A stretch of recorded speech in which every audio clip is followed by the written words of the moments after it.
జగన్మోహన్ రెడ్డి మీడియాతో మాట్లాడుతూ పరకమణి కేసు చిన్న దొంగతనం ఎంత రాద్ధాంతం చేస్తున్నారేంటి అది అని మాట్లాడు, దాని మీద మీరేమంటారు?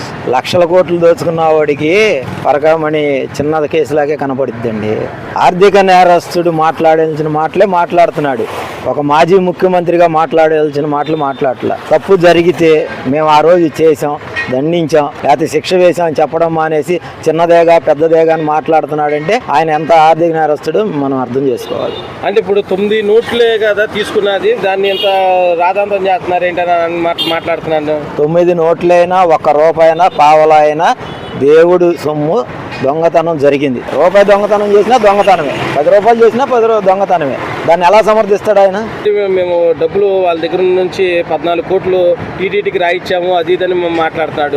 120 కోట్ల ఉన్న దాన్ని 14 కోట్లు టీటీకి మిగతా డబ్బు ఏం చేసి ఉంటారంటారు?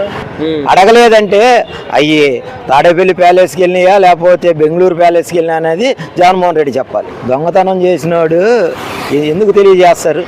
వాళ్ళ అయ్యంలో జరిగింది కాబట్టి అది కప్పిపుచ్చుకొని మరో 30 ఏళ్ళు మేమే అధికారంలో ఉంటాం, ఇలాంటి నేరాలు ఎన్నైనా చేసినా మమ్మల్ని అడిగేది ఎవడు అన్న ధీమాతో ఇలాంటి 100 కోట్లు కాదు కొన్ని 1000 కోట్లు మట్టిలో కానివ్వండి, ఇసుక దందాలు కానివ్వండి, లిక్కర్ స్కామ్లో కానివ్వండి, అనేక స్కాములు చేసి దోచుకున్న జగన్మోహన్ రెడ్డి ఇలా ఓడిపోయి ప్రజలకు సమాధానం చెప్పాల్సిన పరిస్థితి వస్తుందని ఆయన ఊహించుకోలేదు.